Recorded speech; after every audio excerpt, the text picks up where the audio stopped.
നമുക്ക് ഇന്ന് ചിന്തിക്കാനുള്ളത് വേഴ്സ് 7. അവൻ വെളിച്ചത്തിൽ ഇരിക്കുന്നത് പോലെ നാം വെളിച്ചത്തിൽ നടക്കുന്നുവെങ്കിൽ നമുക്ക് തമ്മിൽ കൂട്ടായ്മയുണ്ട്. അവൻ്റെ പുത്രനായ യേശുവിൻ്റെ രക്തം സകല പാപം പോക്കി നമ്മെ ശുദ്ധീകരിക്കുന്നു. നമുക്ക് പ്രാർത്ഥിക്കാം. പരിശുദ്ധരും നിത്യനുമായ ദൈവമേ, സ്വർഗീയ പിതാവേ, അനുഗ്രഹീതമായിട്ടുള്ള ഈ നല്ല സമയത്തിന് കർത്താവിനെ വാഴ്ത്തുന്നു, സ്തുതിക്കുന്നു. നിന്റെ സ്നേഹത്തിനായി, നിന്റെ കരുതലിനായി സ്തോത്രം ചെയ്യുന്ന കർത്താവ്. ഉന്നതമായി പ്രവർത്തിക്കുന്ന നിന്റെ സ്നേഹത്തിനായി, കരുതലിനായി സ്തോത്രം. നിന്റെ നാമം കർത്താവ് ഉയർന്നിരിക്കട്ടെ എന്ന് ഞങ്ങൾ പ്രാർത്ഥിക്കുന്ന കർത്താവ്. ദൈവത്തിൻ്റെ ആത്മാവ് തന്നെ ഞങ്ങളോട് ഓരോരുത്തരുടെമാറാകണം. അടിയുടെ നാവിനെ കർത്താവ് വേലയ്ക്കായി ശുദ്ധീകരിക്കുമാറാകണമേ എന്ന് പ്രാർത്ഥിക്കുന്നു. പരസ്യങ്ങളായിരിക്കുന്ന കർത്താവെ, ഓരോ വ്യക്തികളെ നിന്റെ നാമത്തെ ഞങ്ങൾ ശുദ്ധീകരിക്കുകയാണ്. കർത്താവെ, ശബ്ദം കേൾക്കുന്ന ഓരോ ജനത്തിൻ്റെയും ചെവികളെ, ആത്മീയ കണ്ണുകളെ തുറക്കുമാറാകണമേ എന്ന് പ്രാർത്ഥിക്കുന്നു. പുത്രൻ്റെ നാമത്തെ മഹത്വപ്പെടുത്തിയാട്ടെ, പുത്രൻ്റെ നാമത്തെ മഹത്വപ്പെടുത്തിയാട്ടെ. എല്ലാ വാഴ്ചയ്ക്കും അധികാരത്തിലും ശക്തിക്കും കർത്തൃത്വത്തിലും ഈ ലോകത്തിൽ മാത്രമല്ല വരുവാനുള്ളതിൽ വിളിക്കപ്പെടുന്ന സകല നാമത്തിലും അത്യന്തം ഇത് ഉയർത്തപ്പെട്ട നാമം, തലയായിരിക്കുന്ന നാമത്തെ മഹത്വപ്പെടുത്തിക്കൊണ്ട് പ്രാർത്ഥിക്കുന്നു. പ്രാർത്ഥനയ്ക്ക് അടുത്തനായി സ്തോത്രം, യേശു ക്രിസ്തുവിൻ്റെ നാമത്തിൽ തന്നെ. വേഴ്സ് 7 ഞാൻ വീണ്ടും വായിക്കുന്നു. അവൻ വെളിച്ചത്തിൽ ഇരിക്കുന്നത് പോലെ നാം വെളിച്ചത്തിൽ നടക്കുന്നുവെങ്കിൽ നമുക്ക് തമ്മിൽ കൂട്ടായ്മയുണ്ട്. അവൻ്റെ പുത്രനായ യേശുവിൻ്റെ രക്തം സകല പാപം പോക്കി നമ്മെ ശുദ്ധീകരിക്കുന്നു. അതിൻ്റെ ഇംഗ്ലീഷിൽ നിന്ന് വായിച്ചത്. But if we walk in the light as he is in the light, as he is in the light, we have fellowship with one another. Yeah. And the blood of Jesus Christ his son cleanses us from all sin. First verse ഒന്നുകൂടി വായിക്കണം. അല്ല, ഇപ്പൊ തന്നെ വായിച്ചു തന്നെ. Verse 7 first. But if we walk in the light, but if we walk in the light, as he is in the as he is in the light. ഇവിടെ വളരെ ശ്രദ്ധിക്കേണ്ട ഒരു വിഷയമുണ്ട്. രണ്ട് മീനിങ് ആണ് അവിടെ ലൈറ്റ് എന്ന് നമുക്ക് കാണാൻ സാധിക്കുന്നത്. അവൻ വെളിച്ചത്തിൽ ഇരിക്കുന്നത് പോലെ. If we walk in the light as he is in the light. Hallelujah.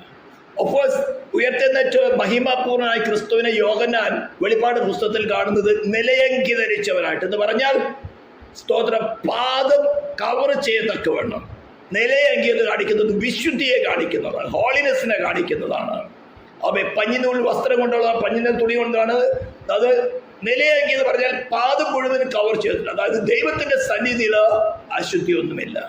അപ്പോൾ വെളിപ്പാട് പുസ്തകത്തിന്റെ 1-ാം അധ്യായത്തിൽ തന്നെ സഭയ്ക്കകത്ത് വെളിപ്പെടുന്ന കർത്താവിനെ കുറിച്ച് പറഞ്ഞിരിക്കുന്നത് സ്തോത്രം. ഒരു വേഴ്സ് 90 ഞാൻ വായിക്കുകയാണ്. നീ കണ്ടതും ഇപ്പോൾ ഉള്ളതും ഇനി സംഭവിപ്പാനിരിക്കുന്നതും എന്റെ വലം കൈയിൽ കണ്ട 7 നക്ഷത്രത്തിന്റെ മർമ്മവും 7 പൊൻനിലവിളക്കിന്റെ വിവരവും എഴുതുക. 7 നക്ഷത്രം 7 സഭകളുടെ ദൂതന്മാരാകുന്നു, 7 നിലവിളക്ക് 7 സഭകളാകുന്നു എന്ന് കൽപ്പിച്ചു. അപ്പോൾ 7 നക്ഷത്രം 7 സഭകളുടെ ദൂതന്മാരാകുന്നു എന്ന് പറഞ്ഞാൽ അവയെ സ്തോത്രം സഭയുടെ കാലഘട്ടത്തിനനുസരിച്ചുകൊണ്ട് 1-ാം നൂറ്റാണ്ടിലെ സഭ, എഫേസ്യസിന്റെ സഭ തുടങ്ങി ഇന്ന് കർത്താവിന്റെ വരവിന് അടുത്തിരിക്കുന്നതായിട്ട് ലവോദിക്ക സഭയുടെ കാലഘട്ടം എന്ന് പറയുമ്പോൾ 19th സെഞ്ചുറിയുടെ ആരംഭം തുടങ്ങി ഇനി കർത്താവ് വരുന്ന കാലഘട്ടം വരേക്കുള്ളതാണ് സ്തോത്രം ലവോദിക്ക സഭയുടെ കാലഘട്ടം. അപ്പോൾ എല്ലാ കാലഘട്ടത്തിലും ചർച്ച് ഓഫ് ക്രൈസ്റ്റിനകത്ത്, ദൈവസഭയ്ക്കകത്ത് വെളിപ്പെടുന്ന ക്രിസ്തുവിന്റെ രൂപത്തെ കുറിച്ചാണ് യോഹന്നാൻ വെളിപ്പാട് കാണുന്നത്. അവിടെ പറഞ്ഞിരിക്കുന്നത് സ്തോത്രം ഹല്ലേലൂയ, അതിന്റെ 13 തുടങ്ങി വാക്യം. തിരിഞ്ഞപ്പോൾ 7 പൊൻ നിലവിളക്കുകളെയും നിലവിളക്കുകളുടെ നടുവിൽ നിലയങ്കി ധരിച്ച് മാറത്ത് പൊൻകച്ച കെട്ടിയവനായി. അപ്പൊ സഭയിൽ വെളിപ്പെടുന്ന ക്രിസ്തു എന്ന് പറയുന്നത് ആർക്ക്? സോഷ്യൽ വെൽഫെയർ സെന്റർ ആയിട്ട് നമ്മുടെ ഭൗതികമായിട്ടുള്ള ശാരീരികമായിട്ടുള്ള ആവശ്യങ്ങൾക്ക് തൃപ്തി വരുത്തുന്ന ഒരു സമൃദ്ധിയുടെ ക്രിസ്തുവിനെ അല്ല യോഹന്നാൻ സഭയ്ക്കകത്ത് കാണുന്നത്. എഫേസസ് സഭ എന്ന് പറഞ്ഞാൽ 1st സെഞ്ചുറിയിൽ ചർച്ച് തുടങ്ങി. ഇനി കർത്താവ് മേഘത്തിൽ വരുന്ന, മേഘത്തെ പ്രത്യക്ഷമാകുന്ന, ചർച്ചിലെടുക്കുന്നതൊക്കെ മേഘത്തിൽ പ്രത്യക്ഷമാകുന്ന കാലഘട്ടം വരേക്കുമുള്ള ഓരോ സമയത്തും ചർച്ചിൽ വെളിപ്പെടുന്നത്. അതാണ് പറഞ്ഞിരിക്കുന്നത്. തിരിഞ്ഞപ്പോൾ 7 പൊൻ നിലവിളക്കുകളെയും നിലവിളക്കുകളുടെ നടുവിൽ നിലയങ്കി ധരിച്ച് ഹോളിനെസിന്റെ ഫുൾനെസ് ഉള്ള ക്രിസ്തുവാണ് ചർച്ചിനകത്ത് വെളിപ്പെടുന്നത്. നിലയങ്കി ധരിച്ചവനായി ക്രിസ്തുവാണ് ചർച്ചിനകത്ത് വെളിപ്പെടുന്നത്. സ്വർഗത്തിൽ യോഹന്നാൻ കണ്ട അതേ ക്രിസ്തുവാണ് ഇപ്പോൾ ചർച്ചിനകത്ത് വെളിപ്പെടുന്നത്. ഇവിടെ നോക്കുമ്പോൾ എങ്ങനെയാണ്? ഓരോ ദൈവദാസന്മാരും അവന്റെ കയ്യിലാണ്ടിരിക്കും. അതാണ് ദൂതന്മാരെന്ന് പറയുന്നത്. 7 നക്ഷത്രം എന്ന് പറഞ്ഞാൽ 7 സഭകളുടെ ദൂതന്മാരെന്ന് പറയുമ്പോൾ ഓരോ കാലഘട്ടത്തിലുള്ള അവന്റെ മിനിസ്റ്റേഴ്സ്. അപ്പൊ മിനിസ്റ്റേഴ്സിന് അവന്റെ കരത്തിൽ ഒതുങ്ങി നിൽക്കണമെങ്കിൽ ഈ മിനിസ്റ്ററും ഇവൻ നിലയങ്കി ധരിച്ചവനെ പോലെ തന്നെ നിലയങ്കി ധരിച്ചവനായിരിക്കണം. എന്ന് പറഞ്ഞാൽ പാപമില്ലാത്തവനായിരിക്കണം. നിലയങ്കി ധരിച്ചവനായി മാറത്ത് പൊൻകച്ച കെട്ടിയവൻ എന്ന് പറഞ്ഞാൽ ജസ്റ്റിസ് നടത്തുവാൻ എന്തൊക്കെ വേണം? ന്യായവിധി നടത്തുവാനാണ് ചർച്ചിനകത്ത് അവൻ വെളിപ്പെടുന്നത്. ഇതാണ് 1-ാം നൂറ്റാണ്ടില് അനന്യാസും സഫീറയും ഒരു കള്ളവുമായിട്ട് ചർച്ചിനകത്ത് വന്നപ്പോൾ എന്താ സംഭവിച്ചത്? അയ്യോ മോനെ അനന്യാസ്, നീ ഇത്രയും കൊണ്ടുവന്നല്ലോ, സ്തോത്രം സ്തോത്രം സ്തോത്രം, നിന്നെ അനുഗ്രഹിക്കട്ടെ എന്നല്ല പറഞ്ഞിട്ട് കട്ട് ചോപ്പ് ചെയ്ത് കളഞ്ഞു. സഹോദരി സഫീറ അവളോട് പോലും പറഞ്ഞില്ല, സ്വന്തം ഭർത്താവ് മരിച്ചപ്പോൾ കൊണ്ടുപോയി കുഴിച്ചിട്ട് ഭാര്യയോട് പോലും പറയാം. അതാണ് ചർച്ചിന്റെ അധികാരം. ക്രിസ്തു തലയായിരിക്കുന്ന, നിലങ്കി ധരിച്ചവനായി ക്രിസ്തു വ്യാപരിക്കുന്ന ചർച്ചിന്റെ അധികാരം അതാണ്. സ്തോത്രം. ഇത്രയ്ക്ക് തന്നെയോ നിങ്ങൾ നിലം വെച്ചത്? അതെ, നിന്നെ കുഴിച്ചിട്ട് അതിന്റെ ഭർത്താവിനെ കുഴിച്ചിട്ട് അവന്റെ കാലിന്റെ വെളി നിൽക്കുന്നു, അവൾ അവിടെ വീണു. ഇതാ ചർച്ച്, ഇതാ നിലയങ്കി ധരിച്ചവൻ. ചർച്ചിനകത്ത് കള്ള പറഞ്ഞുകൊണ്ട് വരുമ്പോൾ വസ്ത്രം നിലയാക്കിയല്ല, നടുകെ കീറി കള്ളുമായിട്ട് ചർച്ചിനകത്തേക്ക് സ്റ്റേറ്റ് പ്രവേശിക്കാൻ നോക്കുകയാണ്. അവസരം കൊടുത്തു. ഇത്രയ്ക്കോ നിങ്ങൾ നിലം വെച്ചത്? കള്ളത്തെ കളയുവാനുള്ള അവസരമുണ്ടായിരുന്നു, പക്ഷേ പിടിച്ചു വെച്ചു. കർത്താവ് ചർച്ചിനെ പ്രൊട്ടക്ട് ചെയ്യുന്നവനാണ്. ആ കാലത്തും ഈ കാലത്തും എക്കാലത്തും തന്റെ ശരീരമായിരിക്കുന്ന ചർച്ചിനെ പ്രൊട്ടക്ട് ചെയ്യുന്നവനാണ്. ഈവൻ നാം മിനിസ്റ്റേഴ്സും അതേപോലെ ചർച്ചിലെ ഓരോ വ്യക്തികളും നിലയങ്കി ധരിച്ചവരായിട്ടാണോ ചർച്ചിനകത്തിരിക്കുന്നത്? അതാണ് നാം ഇപ്പൊ യോഹന്നാനിൽ വായിച്ചത്.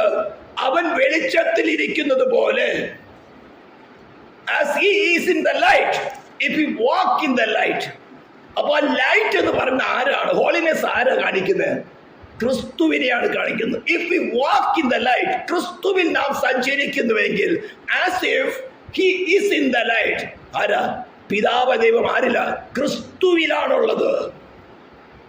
അവിടെ എന്താ പറഞ്ഞിരിക്കുന്നത്? സ്തോത്രം. അവൻ വെളിച്ചത്തിൽ ഇരിക്കുന്നത് പോലെ നാം വെളിച്ചത്തിൽ നടക്കുന്നുവെങ്കിൽ നമുക്ക് തമ്മിൽ കൂട്ടായ്മയുണ്ട്. There is fellowship one another. അപ്പോൾ നാം വെളിച്ചത്തിൽ നടക്കുന്നുവെങ്കിൽ, അവർ വെളിച്ചത്തിൽ ഇരിക്കുന്നത് പോലെ നാം വെളിച്ചത്തിൽ നടക്കുന്നുവെങ്കിൽ, ഇംഗ്ലീഷിലാകുമ്പോൾ if you walk in the light, if you walk in Christ, simple ലാംഗ്വേജിൽ പറഞ്ഞാൽ if you walk in Christ, that's ആരാ? നിലയങ്കി ധരിച്ചവനായി മാറത്ത് പൊൻകച്ച കെട്ടിയവനായിട്ട്. ഹല്ലേലൂയ. ഉളിയിൽ ചുട്ടുപഴിപ്പിച്ച വെള്ളോട്ടിന് സദൃശ്യമുള്ള കാലുള്ളവനായിട്ട്. എന്ന് പറഞ്ഞാൽ ശത്രുവിനെ സ്നേഹത്തോട് മാറുപോട് അടയ്ക്കല്ല ചെയ്യുന്നത്, ചർച്ചിനെ പ്രൊട്ടക്ട് ചെയ്യുക എന്നുള്ളതാണ് ദൈവദാസന്മാരുടെയും അവർ തലയായിരിക്കുന്ന ക്രിസ്തുള്ളവരുടെയും ലക്ഷ്യം. അല്ലെങ്കിൽ കള്ളം അനുവദിക്കുന്നല്ല. അമ്മ കഴിഞ്ഞ ദിവസം പറഞ്ഞല്ലോ, 15-ാം സങ്കീർത്തനത്തില് യഹോവയുടെ കൂടാരത്തിൽ ആർ പാർക്കും, അവന്റെ വിശുദ്ധ പർവ്വതത്തിൽ ആർ വസിക്കും. നിഷ്കളങ്കനായി നടന്ന് നേർപ്പറയും, നിഷ്കളങ്കനായി നടന്ന് നേർപ്പറയും. ചർച്ച് ഓഫ് ക്രൈസ്റ്റ് എന്ന് പറഞ്ഞ അതാണ്. സ്തോത്രം. ഇവിടെ പറയാണ്, if you walk in the light, if you walk in Christ, as if he is in the light, God is in Christ, then there is a fellowship in between. അപ്പൊ ക്രിസ്തി fellowship എന്ന് പറഞ്ഞാൽ വെറുതെ കിട്ടുന്ന ഒരു പരിപാടിയല്ല. പെന്തക്കോസ്തിലുള്ള ഫെല്ലോഷിപ്പ് അല്ല. വിശ്വാസികൾ ഒരു കൂട്ടായ്മ വെച്ചു, 4 പേര് വന്നു, ഒരു പാട്ട് പാടി ആരാധിച്ചോ, ഒരു പ്രസംഗം പ്രസംഗിച്ചോ, ഒരു വാടക പാസ്റ്റിനെ വിളിച്ചോ, അല്ലെങ്കിൽ വേറെ വിളിച്ചോ. ആ ചർച്ചിന്റെ പാസ്റ്റിന്റെ ഉത്തരവാദിത്വമാണ് ആത്മാക്കളെ നിലയങ്കി ധരിച്ചവന്റെ മുമ്പിൽ നിർത്തുക, മാറത്ത് പൊൻകച്ചവന്റെ കെട്ടിയവന്റെ മുമ്പിൽ നിൽക്കുക. എക്സ്ക്യൂസ് ഇല്ല. എക്സ്ക്യൂസിന് ആവശ്യമായ കാര്യങ്ങളൊക്കെ ക്രൂശിൽ നിവർത്തിച്ചു കഴിഞ്ഞു. ഇനിത്തെ ലക്ഷ്യം ദൈവദാസന്റെ ഉത്തരവാദിത്വമാണ് കേൾക്കുന്നവരെ, തന്റെ കയ്യേൽപ്പിച്ചിരിക്കുന്ന ജനത്തെ നിലയങ്കി ധരിച്ചവരായിട്ട് നിർത്തുക. വരുന്നവൻ എക്സ്ക്യൂസ് കാണിക്കാനല്ല വരുന്നത്. നിലയങ്കി ധരിച്ചവനായി, മാറത്ത് പൊൻകച്ച കെട്ടിയവനായി, ന്യായം വിധിക്കുന്നവനായി, ഉലയിൽ ചുട്ടുപഴിപ്പിച്ച വെള്ളോട്ടിന് സദൃശ്യമുള്ള കാലുള്ളവനായിട്ട്, ദൂഷ്ടശക്തികളെ ഛേദിച്ച് കളയുന്നവനായിട്ടാണ് കടന്നു വരുന്നത്. ഇതിന്റെ അധികാര ചർച്ചനുണ്ട്. അപ്പോൾ if we walk in Christ, if we walk in light, as if he is in the light, അവൻ വെളിച്ചത്തിൽ ഇരിക്കുന്നത് പോലെ, എന്നാൽ മാത്രമേ നമുക്ക് തമ്മിൽ കൂട്ടായ്മയുള്ളൂ. അതാ യോഹന്നാൻ പറയുന്നത്, ഞങ്ങൾ കണ്ടു കേട്ടുപോയത് നിങ്ങളോട് അറിയിക്കുന്നതിന് നിങ്ങൾക്ക് ഞങ്ങളോടൊരു കൂട്ടായ്മ ഉണ്ടാകുക. ഇന്ന് ചർച്ചിനെ പറ്റിയിരിക്കുന്നത് എന്താ? സുവിശേഷമായിട്ട് കടന്നു ചെല്ലുമ്പോൾ അവരോട് കൂട്ടായ്മ ചേരുകയാണ് ചെയ്യുന്നത്. പാപത്തിനോട് ഇന്ന് പറഞ്ഞ ആൾക്കാർ കൂട്ടായ്മ വെച്ച് എങ്ങനെയാലും ചർച്ചിനകത്ത് ആളെ വർദ്ധിപ്പിക്കണം, മെമ്പർഷിപ്പ് വർദ്ധിപ്പിക്കണം. അതിന് ദൈവത്തിന്റെ സ്റ്റാൻഡേർഡിനെ അല്പമായിട്ടൊന്ന് താഴ്ത്തി. ഇതാണ് ആദ്യമ നൂറ്റാണ്ടിലെ അപ്പസ്തോലന്മാരുടെ കാലഘട്ടത്തിന് ശേഷം, സെക്കൻഡ് ജനറേഷൻ അപ്പസ്തോലന്മാരുടെ കാലഘട്ടത്തിന് ശേഷം തേർഡ് ജനറേഷൻ വന്നപ്പോൾ ആളെ കൂട്ടുക എന്നുള്ള പദ്ധതിയോടുകൂടെ എന്ത് ചെയ്തു? ദൈവത്തിന്റെ സ്റ്റാൻഡേർഡിനെ അങ്ങ് കുറച്ചു. അമ്മയും കുഞ്ഞിന്റെ വർഷിപ്പുകളൊക്കെയും സെമിറാമസിന്റെ കാലഘട്ടം തുടങ്ങിയേ ഉണ്ട്. ഹല്ലേലൂയ. നോഗയുടെ കാലഘട്ടം കഴിഞ്ഞ് കൂശിന്റെ കാലഘട്ടം കഴിഞ്ഞ് വന്നപ്പോ തുടങ്ങി നിമ്രോദിന്റെ ഭാര്യയും അമ്മയുമായിരുന്ന അവരെ തുടങ്ങി വ്യാജ ട്രിനിറ്റിയുടെ ആരംഭം. അവിടുന്ന് തുടങ്ങി അമ്മയും കുഞ്ഞിനെയും പിതാവ് പുത്ര പരിശുദ്ധാത്മാവ് ഡ്യൂപ്ലിക്കേറ്റ്, പിതാവ് അമ്മ പുത്രൻ ഡ്യൂപ്ലിക്കേറ്റ് കൂടെ പ്രവർത്തിച്ച് കടന്നു വന്നപ്പോൾ സുവിശേഷമായിട്ട് കടന്നപ്പോൾ പലയിടത്തും ഇത്തരം ആരാധന നടക്കുക. അപ്പോൾ യേശുവിനെയും പുത്രനെയും അമ്മയും പുത്രനെയും കൂടി അതിൽ കൂടെ അവതരിപ്പിക്കാൻ തുടങ്ങി. അങ്ങനെ വന്നതാണ് ഈ മറിയയുടെ കേസും ഈ പുത്രന്റെ കേസും ഒക്കെ. ദൈവത്തിന്റെ സ്റ്റാൻഡേർഡ് കുറച്ചുകൊണ്ട് സുവിശേഷം അറിയിക്കാനല്ല പറഞ്ഞിരിക്കുന്നത്, ചർച്ചിനകത്ത് വരുന്നവൻ നിലയങ്കി ധരിച്ചവനായിട്ടാണ്. ഇന്നത്തെ കാര്യവുമായിട്ട് കമ്പയർ ചെയ്യുമ്പോൾ അനന്യാസ് ഇത്ര വലിയ പാപമാണ് ചെയ്തത്.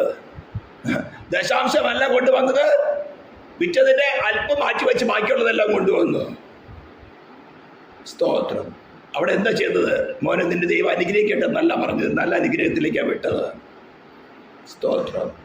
അപ്പോൾ അവൻ വെളിച്ചത്തിൽ ഇരിക്കുന്നത് പോലെ നാം വെളിച്ചത്തിൽ നടക്കുന്നുവെങ്കിൽ, if you walk in the light, if you walk in Christ, as if he is in the Christ, God is in Christ, there is a fellowship in between. If it is not, if you are not walking Christ, there is no fellowship. അപ്പൊ യോഹന്നാൻ പറയുന്നത്, we are convinced, ഞങ്ങൾക്ക് നല്ല ധൈര്യമുണ്ട്, ഞങ്ങളുടെ കൂട്ടായ്മ പിതാവായ ദൈവത്തോട് പുത്രനായ ദൈവത്തോട്. എങ്ങനെയാ? ഞങ്ങളുടെ കൂട്ടായ്മ ക്രിസ്തുവിനോടാണ്. ക്രിസ്തുവിലാണ് പിതാവ് വസിക്കുന്നത്. പിതാവ് എന്നിൽ വസിച്ചുകൊണ്ട് എന്റെ പ്രവൃത്തികൾ ചെയ്യുന്നു. പുത്രനില്ലാത്തവർക്ക് പിതാവില്ല, പുത്രനുള്ളവന് പിതാവുണ്ട്. സ്തോത്രം. എന്നിട്ടാണ് പറയുന്നത്, if you walk in the light as if God is in the light, then there is remission of sin by the precious blood of Jesus Christ.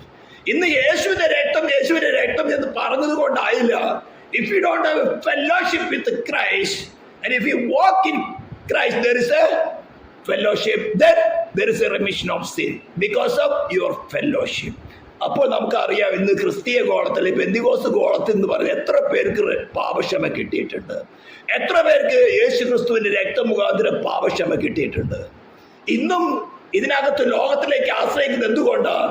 They are not walking in Christ. They are not walking in light. We are not here to criticize anyone. But ഇത് ഒരു പ്രബോധനമായിട്ട്, ഒരു ഉപദേശമായിട്ട് പറയാണ്. If we are not walking in the light, if we are not in Christ, there is no fellowship with Christ and Father. അത് ഉണ്ടെങ്കിൽ next spree അവന്റെ പുത്രനായ യേശുവിന്റെ രക്തം സകല പാപം പോയി ശുദ്ധീകരിക്കും. ഇത് മനസ്സിലാക്കാൻ വലിയ പ്രത്യേകമായി പ്രവാചകന്റെ ആവശ്യമുണ്ടോ? ഇത് പ്രത്യേകമായിട്ട് ബൈബിൾ കോളേജ് ഡിഗ്രിയുടെ ആവശ്യമുണ്ടോ? It's A simple revelation. മലയാളത്തിൽ വായിച്ചാൽ മനസ്സിലാക്കാവുന്ന കാര്യമാണ്. എൻ്റെ കൂട്ടായ്മ ആരുമായിട്ടാണ്? ഞാൻ ക്രിസ്തുവിലാണോ ചരിക്കുന്നത്? എനിക്കൊരു പ്രതികൂല കാര്യം വരുമ്പോൾ ഞാൻ ആരിലാണ് ആശ്രയിക്കുന്നത്? എൻ്റെ സ്വയത്തിൽ ഞാൻ ആശ്രയിക്കുന്നോ? അപ്പോൾ ഈ ലോകത്തിൻ്റെ ആശ്രയങ്ങൾ ഞാൻ ആശ്രയിക്കുന്നോ? സൈത്താനോട് ഞാൻ ആശ്രയിച്ചു പോകുന്നു, അല്ലെങ്കിൽ അവൻ്റെ ദൂതന്മാരോട് ഞാൻ ആശ്രയിച്ചു പോകുന്നു? Or I am waiting for Christ or not? ക്രിസ്തുവിനോട് എനിക്ക് കൂട്ടായ്മയുണ്ട്, ഞാൻ അവനെ വസിക്കുന്നെങ്കിൽ yes, there is a remission of sin by his precious blood. അത് വളരെ ക്ലീൻ ആയിട്ട് യോഹന്നാൻ പറഞ്ഞു. ഞങ്ങൾ അനുഭവിച്ചുകൊണ്ട്, ഞങ്ങൾ കണ്ട് കേട്ട് നിങ്ങളോട് അറിയിക്കുന്നത്, നിങ്ങൾക്ക് ഞങ്ങളോടൊരു കൂട്ടായ്മയുണ്ടാകണം. തേർഡ് സെഞ്ചുറി തുടങ്ങി സുവിശേഷകരായി ജനത്തോട് കൂട്ടായ്മയായി തീർന്നു.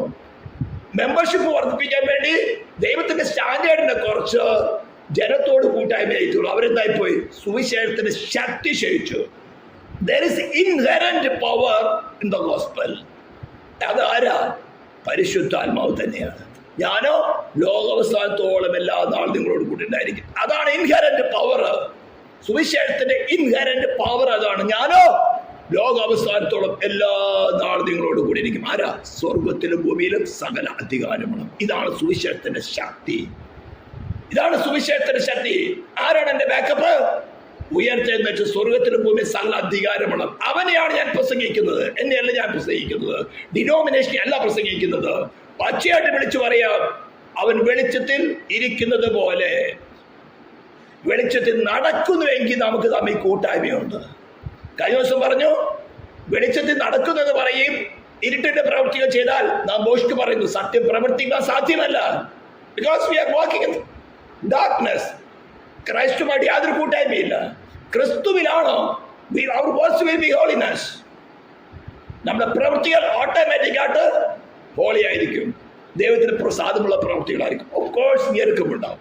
ഇതാ ക്രൂശിക്കപ്പെട്ട ക്രിസ്തുവിന്റെ സുവിശേഷം. നിന്നയുടെ പരിഹാസത്തിലും ഞെരുക്കത്തിന്റെയും പ്രയാസം. പക്ഷേ ആര് കൂടെയുണ്ട്? ഉയർത്തെഴുന്നേറ്റവനാ മഹിമാപൂർവനായി ക്രിസ്തു നമ്മുടെ കൂടെയുണ്ട്. നമുക്ക് മുൻ ചെന്ന് നമ്മെ പോലെ നമുക്ക് തുല്യമായ കട്ടം സഹിച്ചുകൊണ്ട് ഈ പാത ജയിച്ചവനായി ക്രിസ്തു നമ്മളോട് കൂടെയുണ്ട്. ഈ ധൈര്യത്തോടു കൂടെ നമുക്ക് മുന്നേറാൻ കർത്താവ് നമ്മളെ സഹായിക്കട്ടെ. നമുക്ക് പ്രാർത്ഥിക്കാൻ. പരിശുദ്ധ ദൈവമേ, സ്വർഗീയ പിതാവേ, നിന്റെ സ്നേഹത്തിനായി സ്തോത്രം ചെയ്യുന്ന കർത്താവ്, വചനത്തിൽ കൂടെ ഞങ്ങളോട് സംസാരിക്കുന്നുണ്ട്. ഞങ്ങളുടെ ബലഹീനതയ്ക്ക് മീതെ കർത്താവ് നീ അംഗീകരിക്കുന്നു. ഞങ്ങളുടെ ബലഹീനതയ്ക്ക് മീതെ കർത്താവ് ഞങ്ങളുടെ വലം കൈ പിടിച്ച് നിന്നെ നടക്കുവാൻ ഞങ്ങളെ സഹായിച്ചാട്ടെ. പിതാവായ ദൈവത്തോട് പുത്രായ ദൈവത്തോട് കൂട്ടായ്മ ഞങ്ങൾ പ്രാപിപ്പാൻ ഞങ്ങളെ കർത്താവ് ശബ്ദം കേൾക്കുന്ന ഓരോ വ്യക്തികളെ നീ പരിശീലിപ്പിച്ചാണ്. പരിശുദ്ധാത്മാവ് ദൈവമേ, ഞങ്ങൾക്ക് സ്വന്തമെന്ന് പറയുവാൻ കുറെ ബലഹീന സ്വഭാവങ്ങളും കുറെ പാപ സ്വഭാവങ്ങളും മാത്രമുള്ള കർത്താവ്, അതിൻ്റെ വ്യക്രമ കൊണ്ട് കവിഞ്ഞ് പുത്രനെ ഞങ്ങളെ വെളിപ്പെടുത്തി നിത്യത വരെ കാക്കുമാറാകണമെന്ന് പ്രാർത്ഥിക്കുന്നു. പ്രാർത്ഥന കേട്ടതിനായ സ്തോത്രം. യേശു ക്രിസ്തുവിൻ്റെ നാമത്തിൽ തന്നെ. ആമേൻ.